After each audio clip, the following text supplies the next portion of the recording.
ఒక్కో అడ్డంకి తొలగిపోతోంది. ప్రభుత్వం ఏర్పడి ఏడాది కావస్తోంది. కేబినెట్ విస్తరణకు ముహూర్తం ముంచుకొస్తోంది.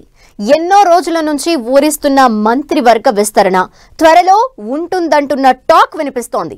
వచ్చే నెల ఫస్ట్ వీక్లోనే ఆ 6 బర్తులను భర్తీ చేయబోతున్నారట. దీంతో ఆశావాహులు మళ్లీ పైరవీలు స్టార్ట్ చేశారట.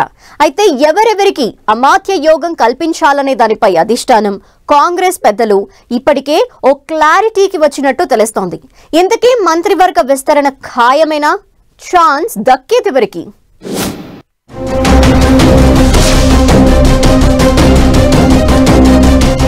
చాలా రోజులుగా వాయిదా పడుతూ వస్తున్న తెలంగాణ కేబినెట్ విస్తరణకు ముహూర్తం ఖరారైనట్లు తెలుస్తోంది. మహారాష్ట్ర, జార్ఖండ్ ఎన్నికలు అయిపోవడంతో మంత్రివర్గ విస్తరణ, కార్పొరేషన్ పదవుల భర్తీ, పార్టీ పదవుల పంపకం ఇలా అన్నింటినీ పూర్తి చేయాలని కాంగ్రెస్ హైకమాండ్ భావిస్తున్నట్లు తెలుస్తోంది. తెలంగాణలో ప్రభుత్వం ఏర్పాటై డిసెంబర్ 9 నాటికి ఏడాదవుతుంది. అంతలోపే మంత్రివర్గ విస్తరణ చేయాలని భావిస్తోందట అధిష్టానం. ఇన్నాళ్లు జిల్లాలు, సామాజిక సమీకరణాలు కుదరకపోవడంతో వాయిదా పడినట్లు హస్తం నేతలు చెబుతున్నారు. అమాత్య పదవి ఇవ్వలేని పరిస్థితి ఉంటే ఆశావహులకు సర్ది చెప్పి భవిష్యత్తులో మంచి అవకాశం ఇస్తామని భరోసా ఇచ్చినట్లు సమాచారం.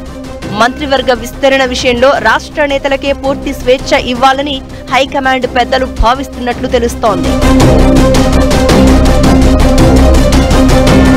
మంత్రివర్గంలో 6 బెర్తులు ఖాళీ ఉన్నాయి. అందులో 4 మాత్రమే ఫిల్ చేయాలి అనుకుంటున్నారట.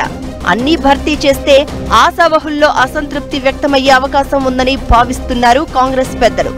చాలా మంది పదవులపై ఆశలు పెట్టుకున్న నేపథ్యంలో 2 ఖాళీగా ఉంచి 4 మంత్రి పదవులను మాత్రమే భర్తీ చేస్తారని ప్రచారం జరుగుతోంది.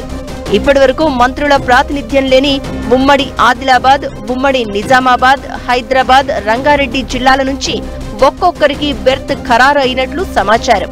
మరోవైపు ఉమ్మడి నల్గొండ, ఉమ్మడి మెదక్ నుంచి 2కి అవకాశం ఇస్తారట. ఉమ్మడి రంగారెడ్డి జిల్లా నుంచి మల్రెడ్డి రంగారెడ్డి, పరిగి ఎమ్మెల్యే రామ్మోహన్ రెడ్డి పేర్లు అధిష్టానం పరిశీలనలో ఉన్నాయి అంటున్నారు. ఈ 2లో ఒకరికి మంత్రి పదవి ఖాయమంటున్నారు. ఇక ఉమ్మడి ఆదిలాబాద్ జిల్లాలో ఎమ్మెల్యేలు ప్రేమ్ సాగర్ రావు, గడ్డం వివేకులలో ఒకరికి మంత్రి పదవి దక్కనున్నట్లు తెలుస్తోంది. నిజామాబాద్ జిల్లాలో సుదర్శన్ రెడ్డి పేరు దాదాపు ఖరారు అయినట్లు ప్రచారం జరుగుతోంది. ఉమ్మడి నల్గొండ జిల్లాలో కోమటిరెడ్డి రాజగోపాల్ రెడ్డి, బాలు నాయకులలో ఒకరికి బెర్త్ ఖరారు అయినట్లు సమాచారం. గ్రేటర్ పరిధిలో ఓ ఎమ్మెల్యేకు మంత్రి పదవి ఇవ్వాలనే అంశం తెరపైకి వచ్చినట్లు తెలుస్తోంది. కాంగ్రెస్ పార్టీ నుంచి ఉప ఎన్నికల్లో కంటోన్మెంట్ ఎమ్మెల్యేగా గెలిచిన శ్రీ గణేష్ ను మంత్రివర్గంలోకి తీసుకుంటే బాగుంటుంది అని అధిష్టానం ఆలోచిస్తున్నట్లు టాక్. ఇక ఉమ్మడి మెదక్ జిల్లా నుంచి ఒకరికి ఎమ్మెల్సీ ఇవ్వాలని పార్టీ భావిస్తోందట. మెదక్ పార్లమెంటు నుంచి పోటీ చేసి ఓడిపోయిన నీలం మధుకు ఎమ్మెల్సీగా అవకాశం ఇవ్వాలని పార్టీ ఇన్ఛార్జ్ దీపాదాసు మున్షి హైకమాండ్ కు రెఫర్ చేసినట్లు తెలుస్తోంది. ఇక సీఎం ఆశీస్సులు కూడా నీలం మధుకు ఉన్నట్లు చెబుతున్నారు. జిల్లాకు ప్రాతినిధ్యం, సామాజిక సమీకరణాల ఈక్వేషన్స్ లో నీలం మధుతో పాటు మహబూబ్ నగర్ జిల్లాకు చెందిన ముదిరాజ్ సామాజిక వర్గం ఎమ్మెల్యే శ్రీహరి ముదిరాజ్ పేర్లు మంత్రి పదవుల రేసులో వినిపిస్తున్నాయి. ఇక ఉమ్మడి మెదక్ జిల్లా నుంచి మైనంపల్లి రోహిత్ రావు పేరు అధిష్టానం పరిశీలనలో ఉన్నట్లు తెలుస్తోంది. మొత్తానికి మంత్రివర్గ విస్తరణ చేసేందుకు రంగం సిద్ధమవుతోంది.